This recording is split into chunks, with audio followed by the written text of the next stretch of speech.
Es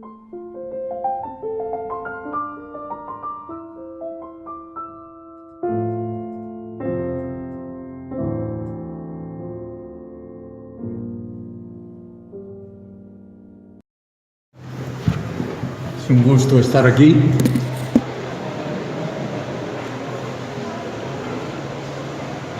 He venido acompañado de personas respetables, cariñosas, buenas, y habéis oído el nombre de nuestro hermano Edgar, algo así como Eisenkobel, más o menos por ahí. Tienen que aprender un poquito de alemán. Y él no ha venido solo, viene acompañado de su querida esposa, doña Mirta. Y también está Horacio Galeano. Horacio es el presidente de la Junta de Dirección de la Facultad Teológica de Asunción. Y el hermano Edgar, querido hermano, él ha estado haciendo el trabajo de decano. Dios le ha dado capacidad para organizar y dirigir. Así es que, querido Edgar, gracias por venir, gracias por acompañarnos, doña Mirta y querido Horacio. Es un gusto grande estar aquí en Posadas, es la primera vez que estoy aquí. Soy gallego y sé que por ahí rondan muchos chistes de gallegos, casi todos son apócrifos.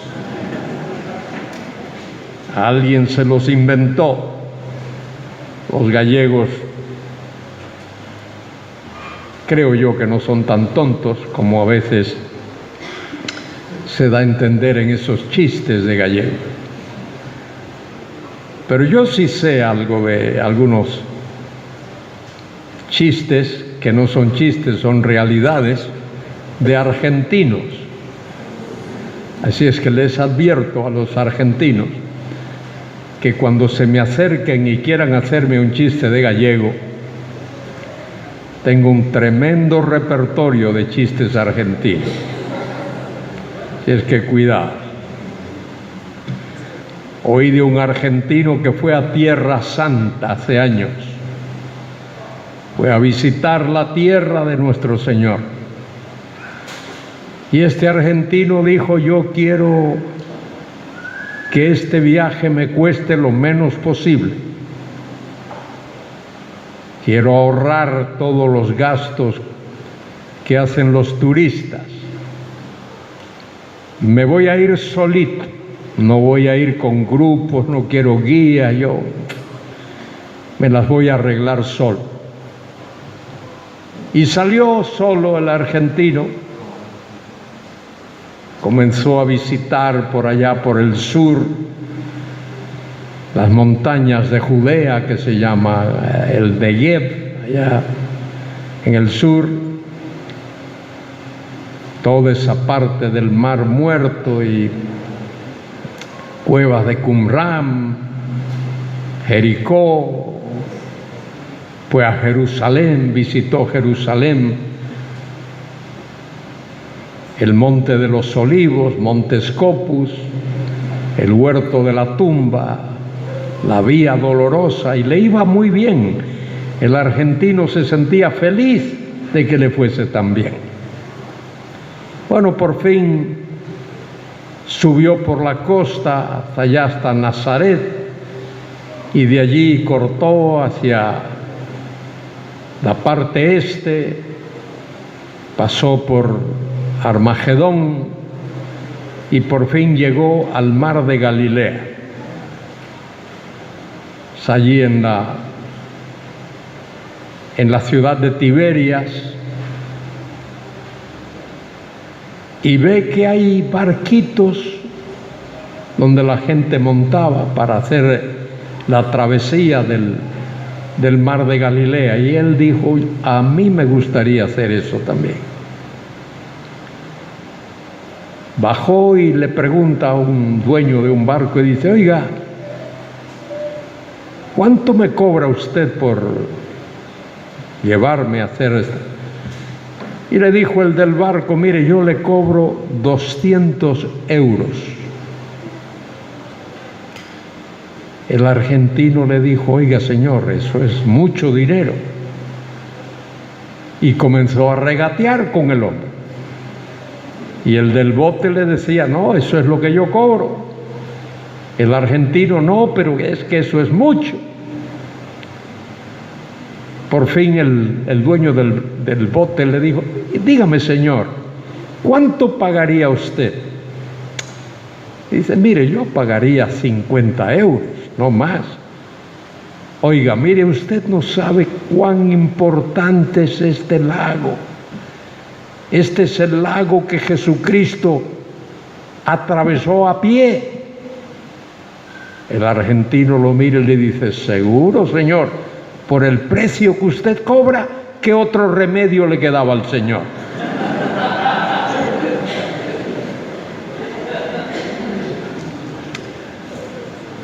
Bueno,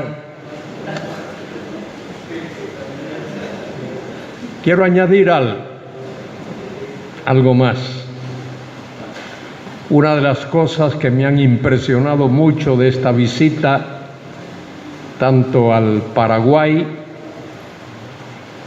ahora y en 3 veces anteriores que he estado, es el número de jóvenes. Igualmente aquí, el número de jóvenes que veo aquí. Allá en mi país no es así. Es más, en Europa no es así. Ningún país de Europa. Cada día hay menos jóvenes que asisten a las capillas, a las reuniones. Y yo quisiera decirle a los jóvenes de aquí de Argentina, lo he dicho allá en el Paraguay algunas veces, que no se avergüencen del Evangelio, que no se sientan humillados por aquellos que no creen en la palabra de Dios ni en el Evangelio. Todo lo contrario, que se sientan animados, estimulados, amados de Dios, y que den testimonio de la gracia de Dios en sus vidas. Hoy día la sociedad arrastra a la juventud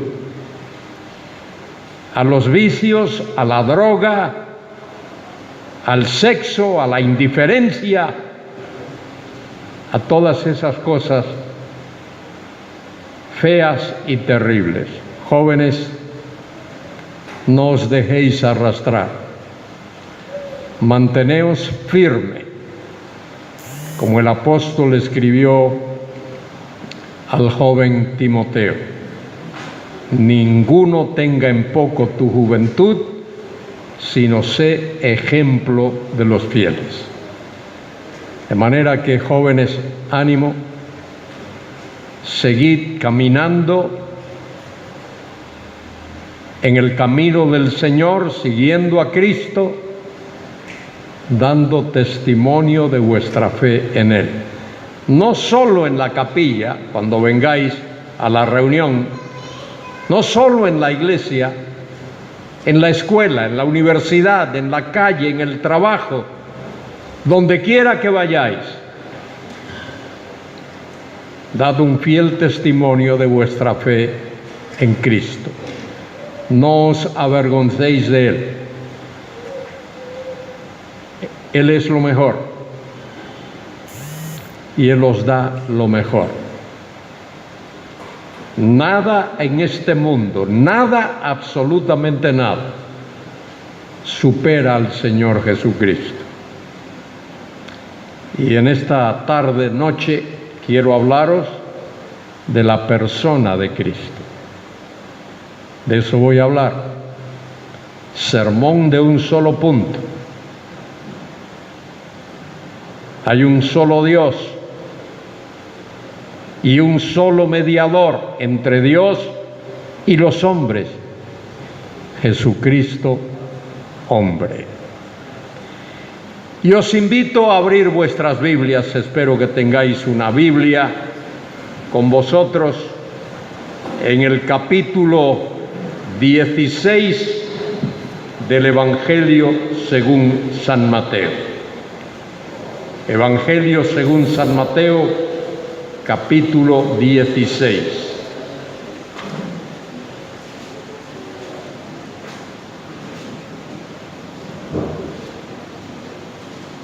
Voy a comenzar en el versículo 13 de ese capítulo. Mateo 16, 13.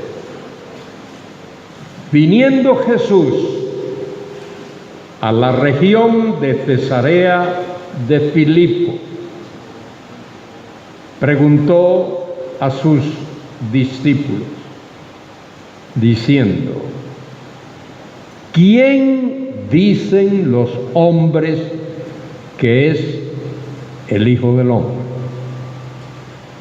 Esa es la gran pregunta, tremenda pregunta. ¿Quién es Jesucristo? ¿Quién dicen los hombres que es el Hijo del Hombre? ¿Qué opinan los hombres del Hijo del Hombre?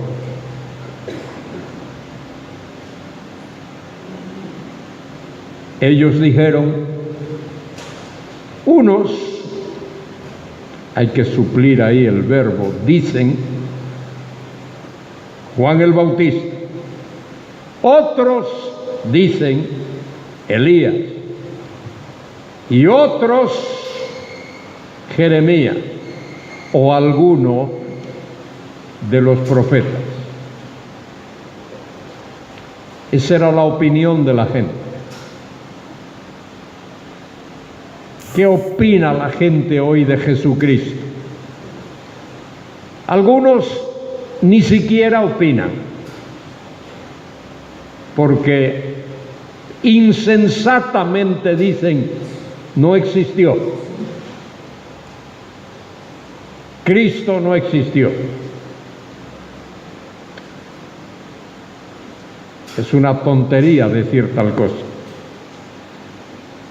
porque hay 4 documentos históricos que afirman la existencia de Cristo. Esos 4 evangelios, Mateo, Marcos, Lucas, Juan, categóricamente enfatizan la historicidad de Cristo. Hay más recursos históricos para afirmar la existencia de Cristo que para afirmar la de Cristóbal Colón o la de Alejandro el Magno o la de Julio César. Hay más recursos históricos referente a Cristo que referente a muchos de los personajes de la historia y de la literatura antigua.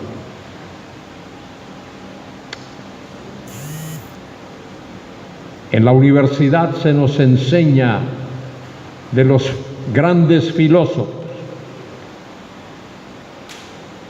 Sócrates, Platón, Aristóteles,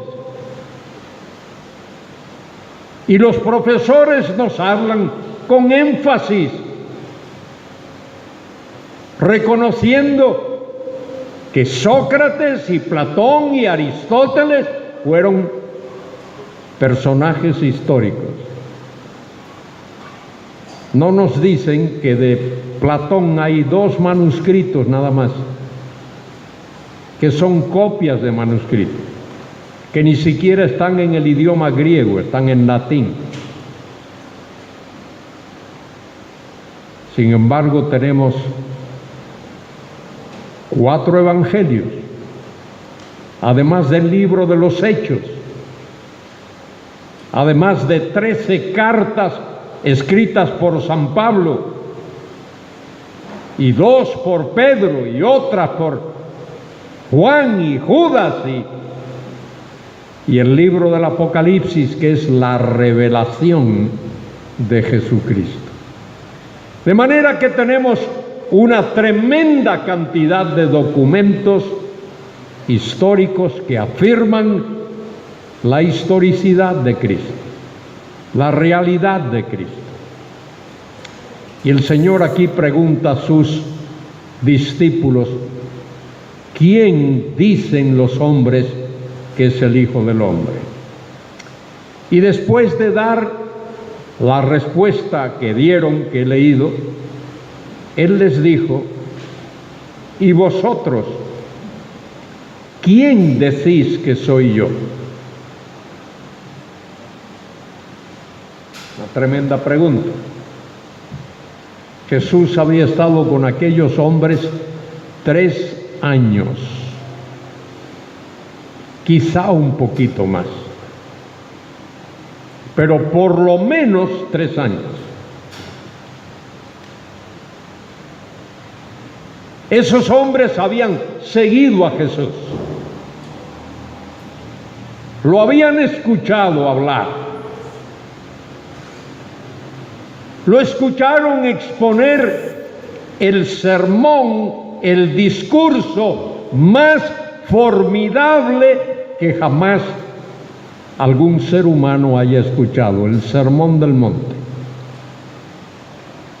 No hay ningún discurso que supere al Sermón del Monte.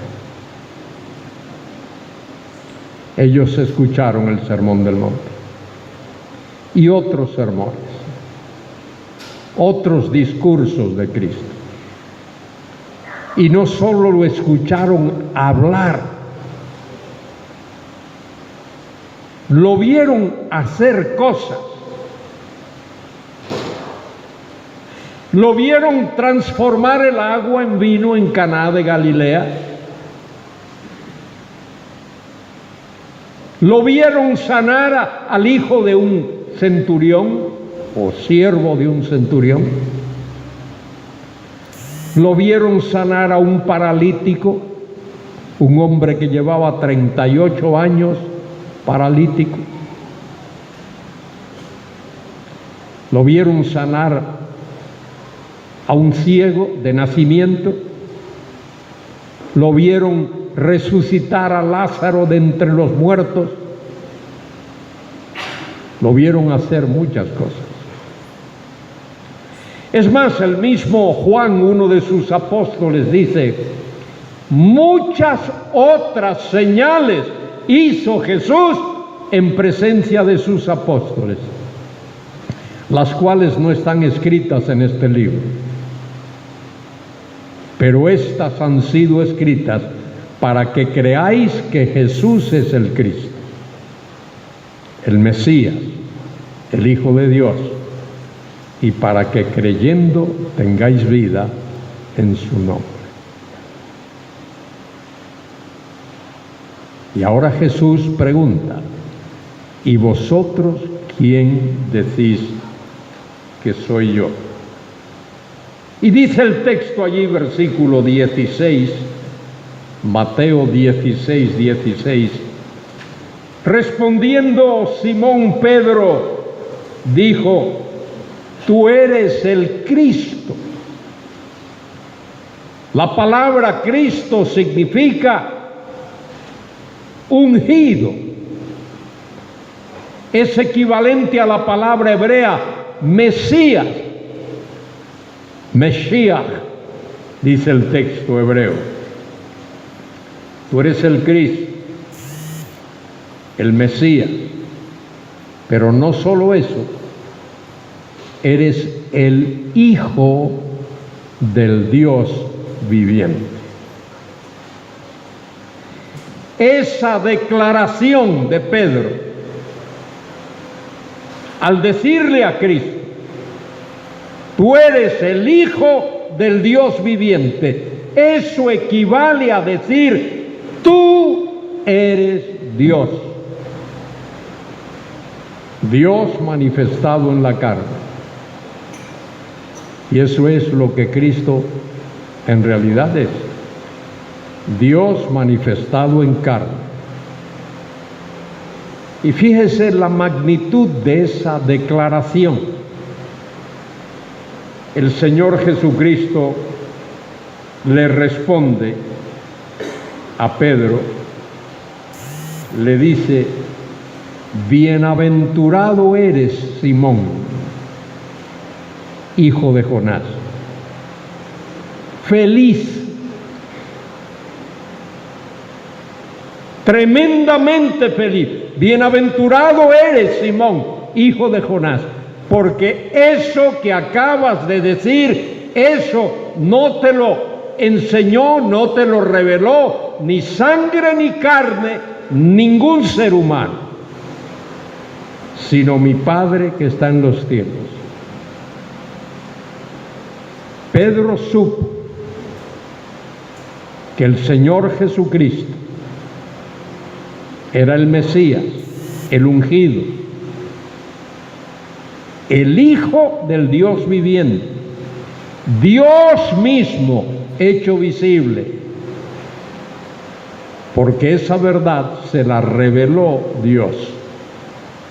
Pedro no la aprendió en la sinagoga, ningún rabino diría tal cosa. No la aprendió de la tradición, no la aprendió de manuscritos, no la aprendió de ningún ser humano. Esto que has dicho no te lo manifestó, no te lo dijo ni sangre ni carne, sino mi Padre que está en los cielos. Por eso Pedro es bienaventurado. Dios le enseñó eso a Pedro. Y a raíz de eso, Jesús le dice, versículo 18 de este pasaje: y yo también te digo que tú eres Pedro. Pedro es una piedra que uno puede sostener en la mano, Petros en el texto. Tú eres Pedro, y sobre esta roca, la roca es un fundamento, una base amplia, grande, como la confesión que Pedro acaba de hacer. Tú eres Pedro, tú eres una roca, una piedra, pero sobre esta roca, la roca de la verdad que has confesado, Jesús le dice a Pedro: edificaré mi iglesia. La iglesia cristiana, compuesta de todo aquel que ha puesto su fe en Jesucristo. La iglesia cristiana, constituida por toda persona, no importa de dónde venga, no importa qué idioma hable o de qué raza sea. El requisito es que haya nacido de nuevo por la fe en Cristo, que tenga la vida de Dios dentro. Cristo dice: sobre esta roca edificaré mi iglesia. Y fíjese, si se acuerda un poquito, yo sé que es difícil para algunos, si se acuerda un poquito de la gramática, edificaré es un verbo y está en el tiempo futuro. Cristo no dice he edificado, ni siquiera dice estoy edificando.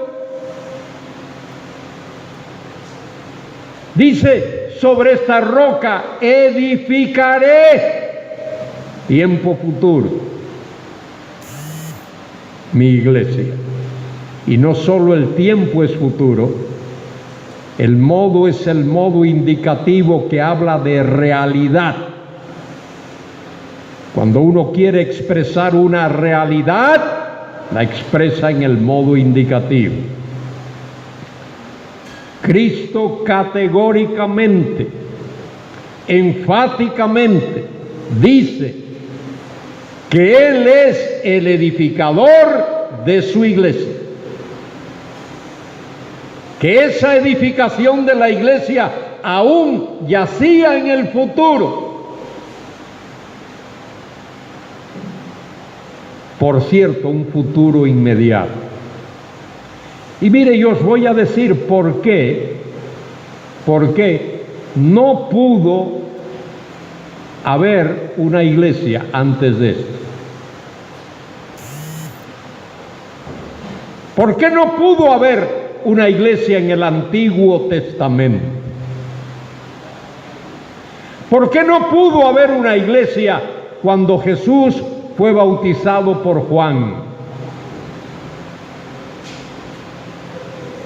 ¿Por qué no pudo haber una iglesia durante aquellos 3 años en los que Jesús estaba enseñando en la tierra?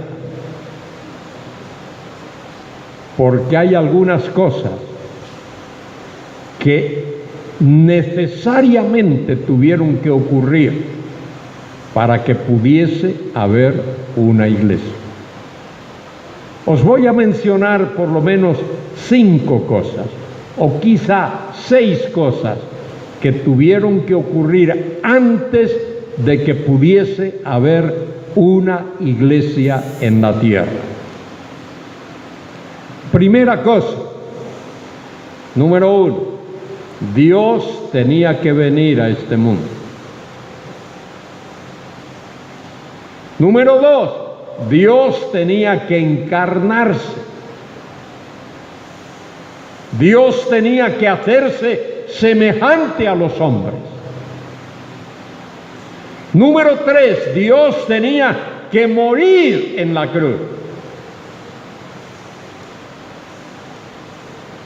Número 4, tenía que resucitar de entre los muertos. Número 5, tenía que ascender a la gloria.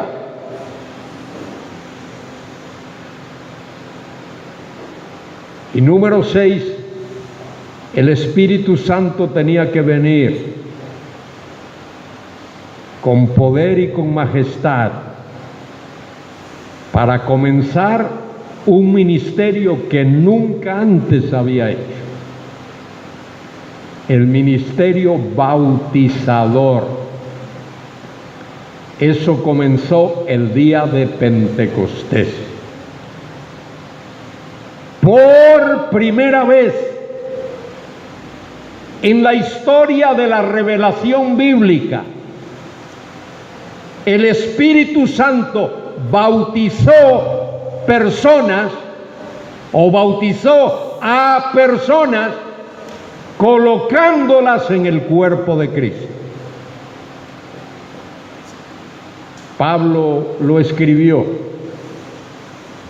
allí en 1 Corintios 12:13 cuando dijo: porque por un solo espíritu o por un mismo espíritu somos todos bautizados en un cuerpo, sea judío o gentil, sea esclavo o libre, y a todos se nos dio a beber de un mismo espíritu.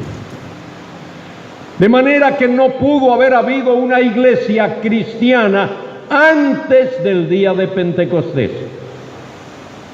Y no pudo no haber habido una iglesia cristiana después de Pentecostés. Ese es el día cuando Dios inauguró, Dios estableció, Dios hizo nacer su iglesia, el cuerpo de Cristo, en este mundo. De modo que es importante cuando el Señor le dice aquí a Pedro: eso no te lo reveló ni carne ni sangre. Y yo también te digo que tú eres Pedro, y sobre esta roca edificaré mi iglesia, y las puertas del Hades no prevalecerán contra ella. Ni el infierno mismo puede prevalecer contra la iglesia. Y os digo lo siguiente, quizá de paso, pero no tanto de paso.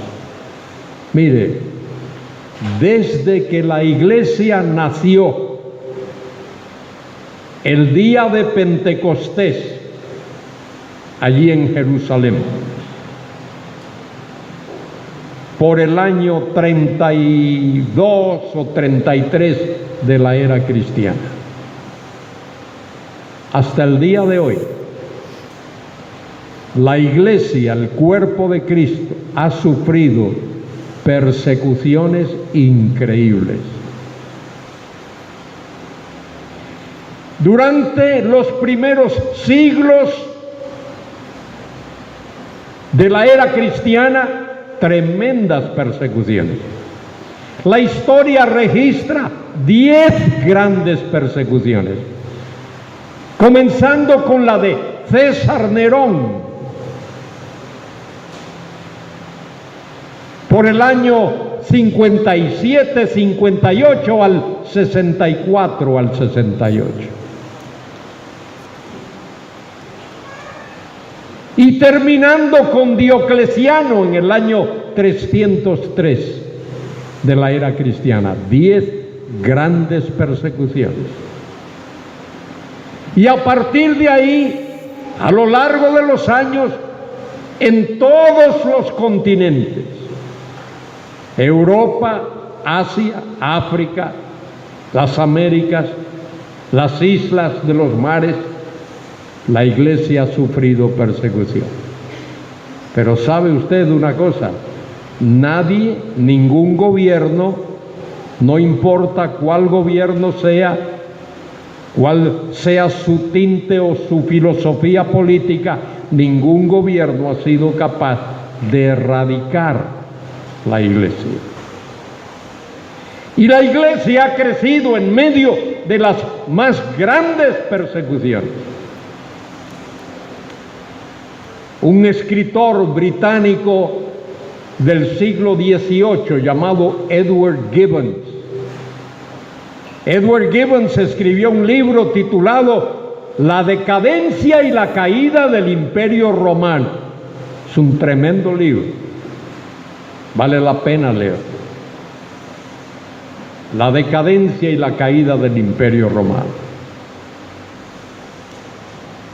Y en ese libro Gibbon tiene un capítulo que comienza con este título: ¿puede el cristianismo crecer en medio del Imperio Romano?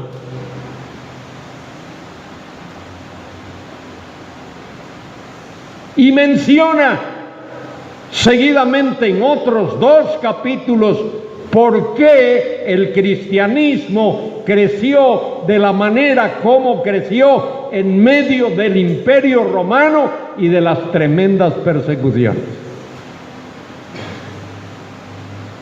Gibbon habla, una de las cosas que menciona de por qué el cristianismo creció, dice: la fe inflexible de los creyentes. No cedieron. No cedieron. La vida sencilla, austera, el testimonio de los creyentes en medio de aquella situación. Y menciona también la fe inquebrantable de los creyentes en las Sagradas Escrituras, la palabra de Dios. La palabra de Dios. Algo que hoy está un poco débil. No se predica mucho la palabra desde los púlpitos.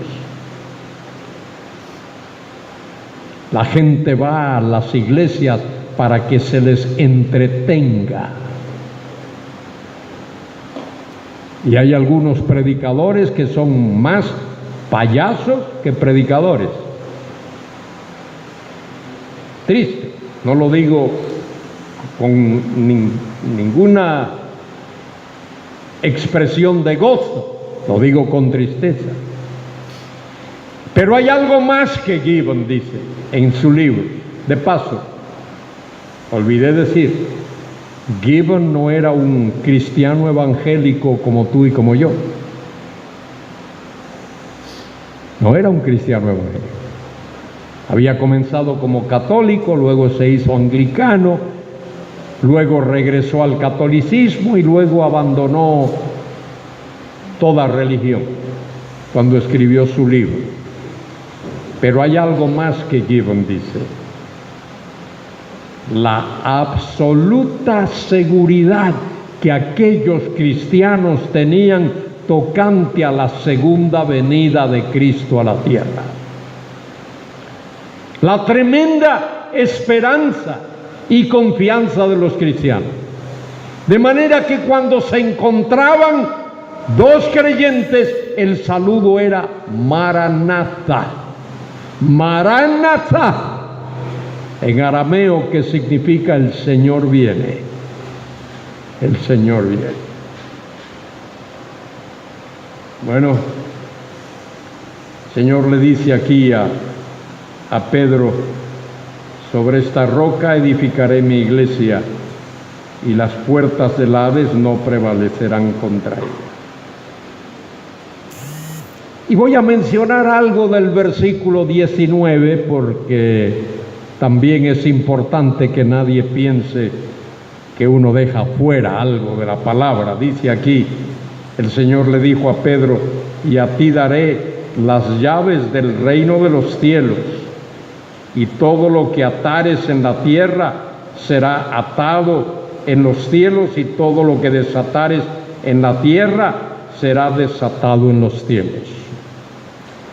Y la iglesia tradicional utiliza ese versículo incorrectamente para darle a Pedro una autoridad que el Señor no le dio. El Señor le dijo a Pedro: te daré las llaves del reino de los cielos, no de los cielos. Pedro no tiene la llave del cielo. El único que tiene la llave del cielo es Jesucristo.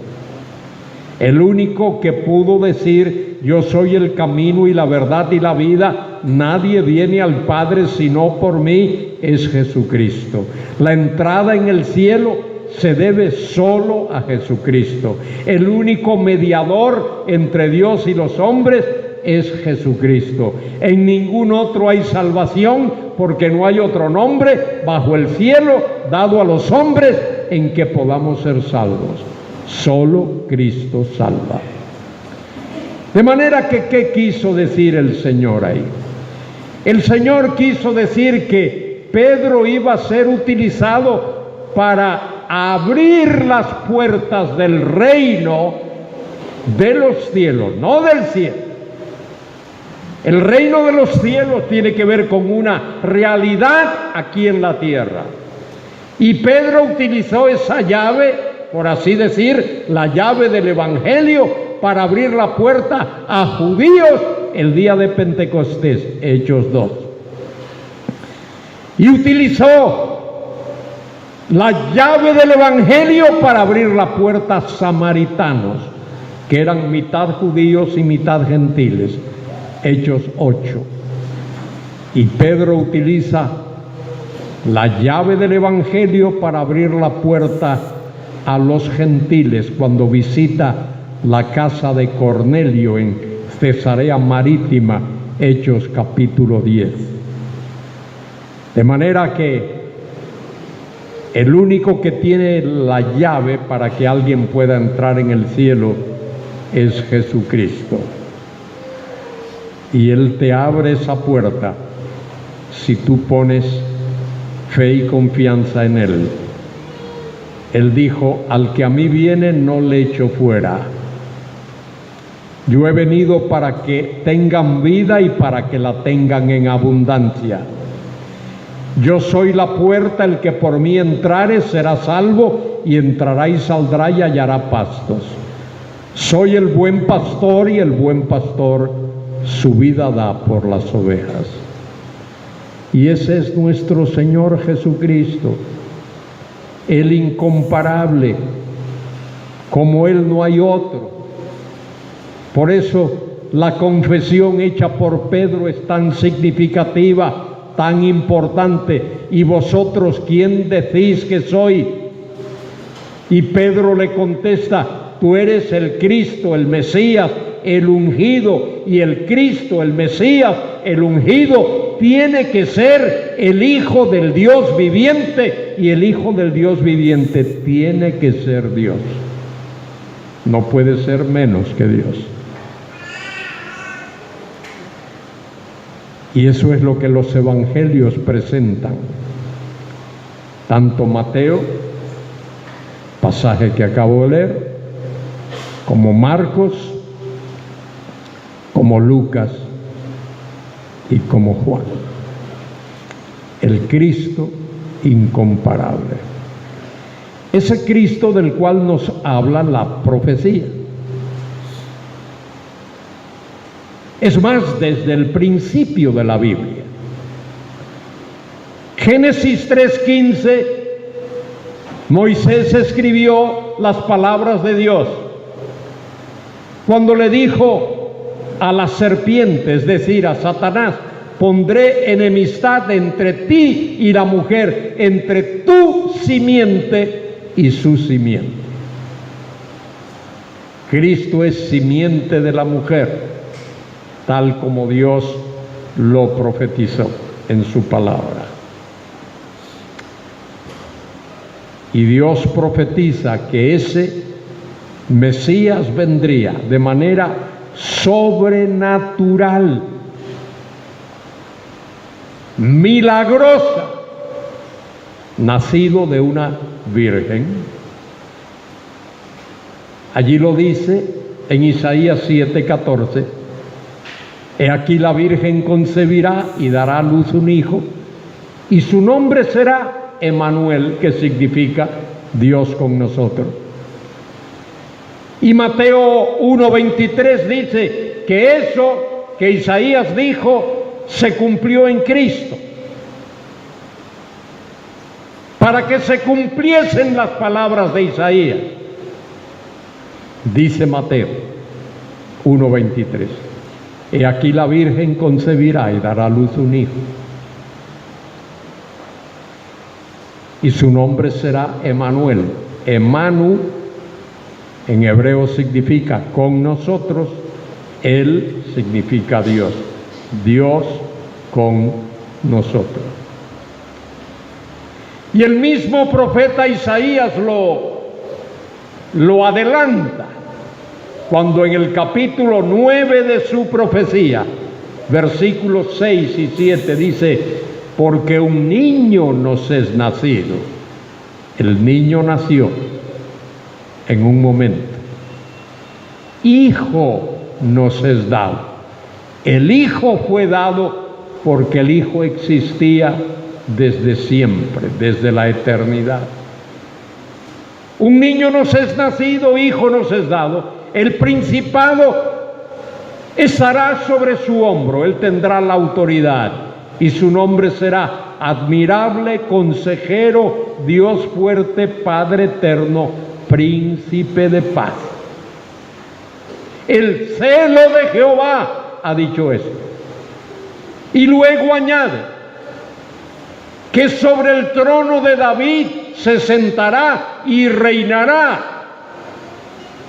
y su reino será un reino eterno.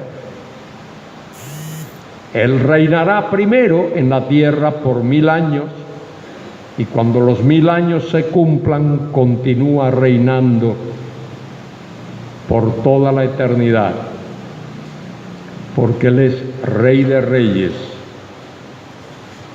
y Él es Señor de señores. ¿Quién dicen los hombres que es el Hijo del Hombre? ¿Y vosotros quién decís que soy? Fue la pregunta de Jesús. Bueno, el Padre Celestial nos da la respuesta acerca de quién es esa persona. Allí en el Evangelio según San Juan, capítulo 1,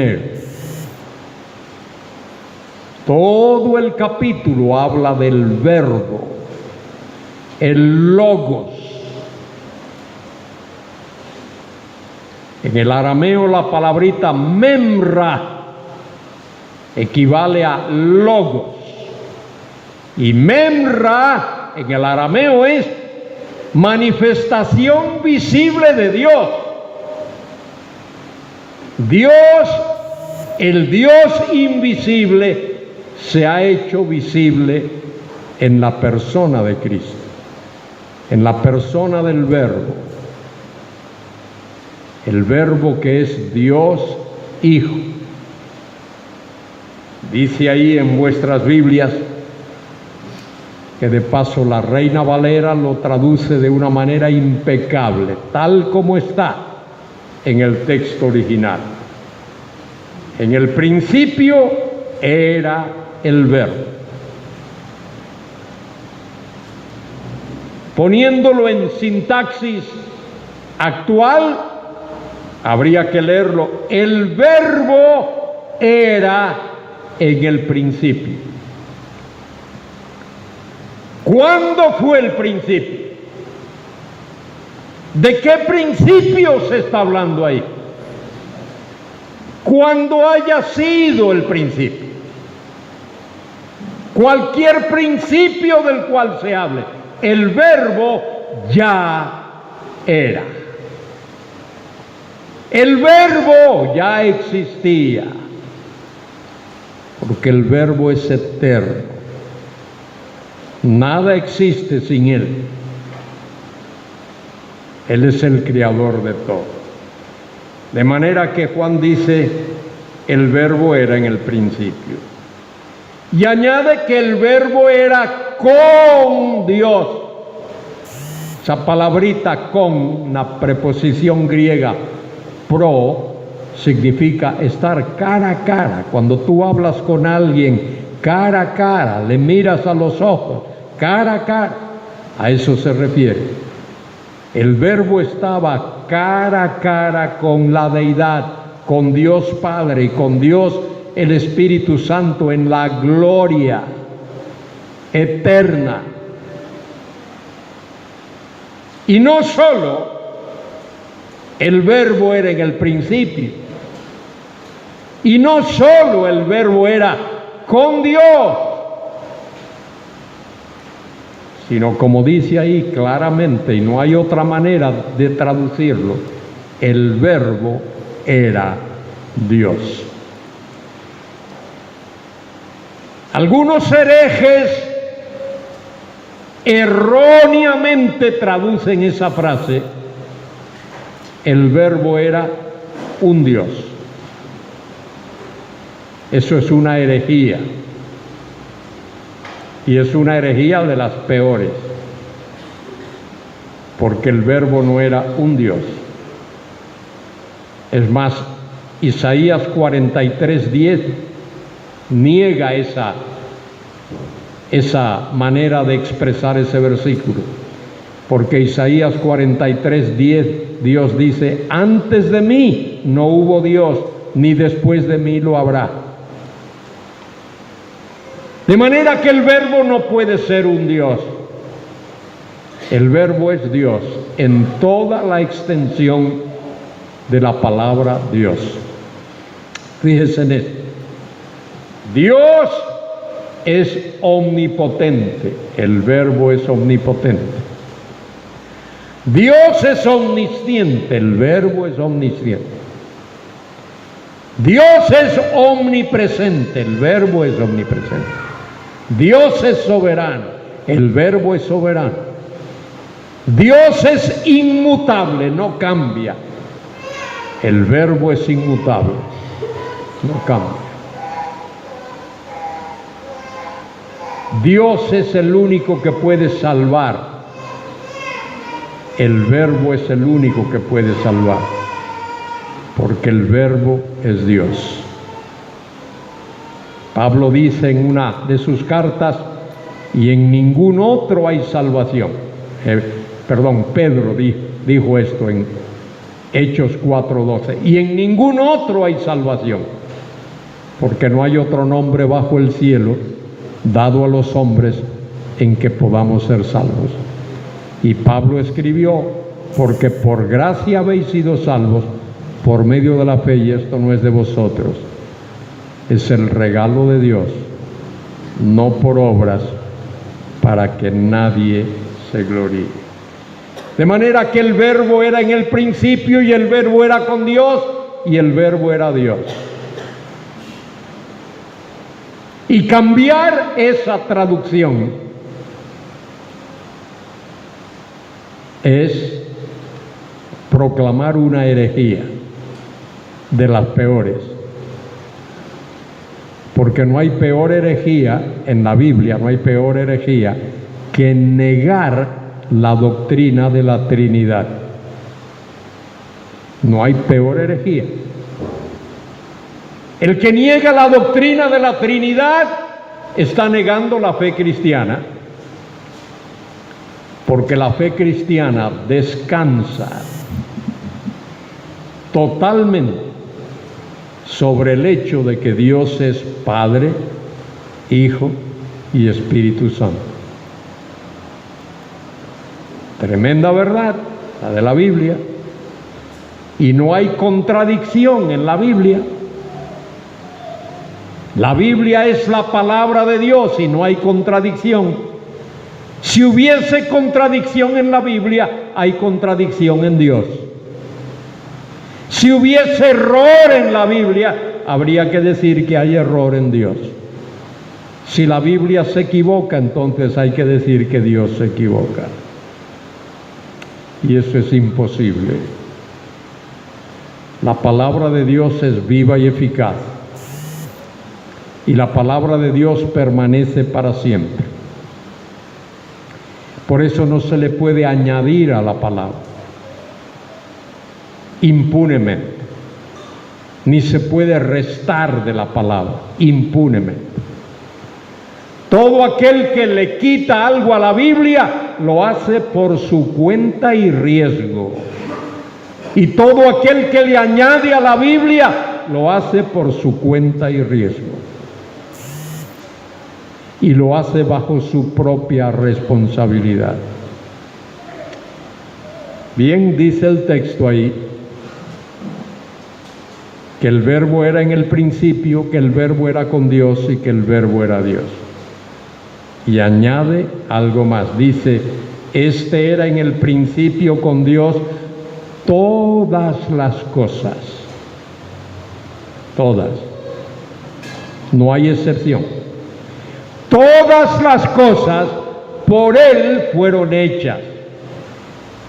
Y sin Él, fuera de Él, ni una sola cosa de las que han sido hechas fue hecha. Él es el creador de todo. Pablo lo dice. Colosenses 1, 15 y 16.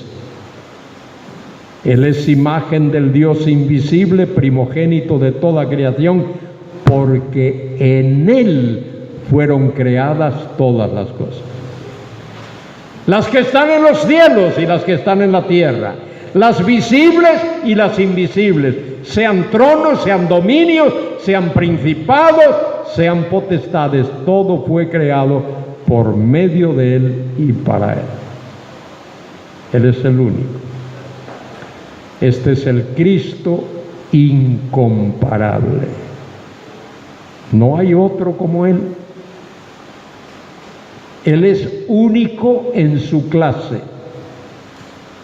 No hay otro como Él, único en su clase. Así debería de traducirse Juan 3:16, porque de tal manera amó Dios al mundo que dio a su Hijo único en su clase. para que todo aquel que en él cree no se pierda, mas tenga vida eterna. O como dice Juan 3:18, el que en él cree no es condenado, mas el que no cree ya ha sido condenado porque no ha creído en el único en su clase Hijo de Dios. No hay otro como él. Cuán maravilloso es nuestro Señor, cuán maravilloso es nuestro Salvador. Fíjese si es maravilloso que cuando me está entrando sed, alguien me trae agua. Fíjese si es maravilloso. Gracias, Tito. Gracias, hermano.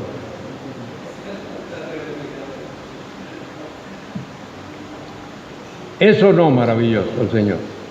¿Lo es o no lo es? Digan que lo es. ¿Eso no es? Sí que lo es. Lástima que no somos pentecostales, si no estaríamos diciendo amén, amén. Bueno, yo quiero dejar tiempo por si alguien tiene alguna pregunta de todo esto que he dicho en esta noche. Y vamos a continuar mañana, Dios mediante. Vamos con la pregunta, hermanos. Pregunta 1. ¿Qué es en el principio cuando habla Juan? Muy bien. La palabra principio ahí puede referirse al Bereshit de Génesis 1:1. Pero lo importante ahí es el verbo que se traduce era. Era es un verbo que está en el tiempo imperfecto, que indica una acción continua en el pasado. Cuando quiera que el principio haya sido, el verbo ya era. Esta es mi sugerencia a todos mis hermanos y hermanas. No os especialicéis en lo menos importante. Sed especialistas en lo verdaderamente importante. Ahí lo importante no es gastar tiempo intentando descubrir cuándo fue ese principio. Ese no es el énfasis ahí. El énfasis está en que cuando quiera que haya sido, el verbo ya era. Eso habla de la preexistencia del verbo, de la preexistencia de Cristo. Él ha existido siempre. Desde antes de la creación, Él existía. Ese es el énfasis. La Escritura, dice, habla de deidad. ¿De dónde surge la sintaxis de Trinidad?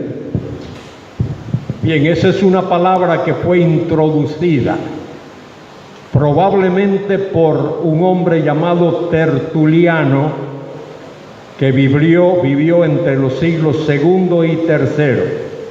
Tertuliano de Cartago. Él introdujo esa palabra. Trinidad, o quizá mejor, triunidad, es el hecho de que en la deidad hay tres personas: persona del Padre, la del Hijo y la del Espíritu Santo. Eso es difícil de negar porque la Biblia lo enseña. El Padre habló desde el cielo cuando Cristo fue bautizado: este es mi Hijo amado. Y el Espíritu desciende sobre el Señor. Pero no es lo mismo persona que esencia. No es lo mismo persona que sustancia. Dios es uno en esencia, que es lo mismo que decir uno en sustancia, pero tres en persona. Dios es tres, no de la misma manera como es uno, y es uno no de la misma manera como es tres. Uno en esencia, tres en personas. Explica nuevamente qué significa simiente de la mujer. Muy bien, simiente tiene que ver con la persona que Dios va a mandar al mundo para redimir a pecadores. No es simiente del hombre. Dios lo va a mandar, a ese Salvador lo va a mandar como simiente de la mujer. Y eso es lo que tenemos en la Biblia. Génesis 3:15, Isaías 7:14, Isaías 9:6, siempre habla de eso. Mire, fíjese el texto de Gálatas 4:4. Qué texto más tremendo. Cuando vino el cumplimiento del tiempo, Dios envió a su Hijo nacido de mujer y nacido bajo la ley, para que redimiese a los que estaban bajo la ley. De manera que lo que está diciendo ahí, que es simiente, que esa persona que iba a venir a redimir, vendría a través de una mujer, no a través de la relación entre un hombre y una mujer. De eso trata lo que se llama la concepción virginal de Cristo. Esa fue la pregunta de María en Lucas 1. Cuando María le pregunta, el ángel le dice que ella va a tener un hijo. Y ella dice, pero ¿cómo va a ser si no tengo marido? Y el ángel le explica que el Espíritu Santo vendría sobre ella y el poder del Todopoderoso la envolvería con su sombra, de manera que lo que iba a ser concebido en ella era del Espíritu Santo. Y lo que entiendo es que el Espíritu Santo puso en la matriz de María ese ovum, ese cigote que a la postre es el Señor, nuestro Salvador, el Mesías. La segunda parte, 16:9, habla de desatar y atar. ¿A qué se refiere?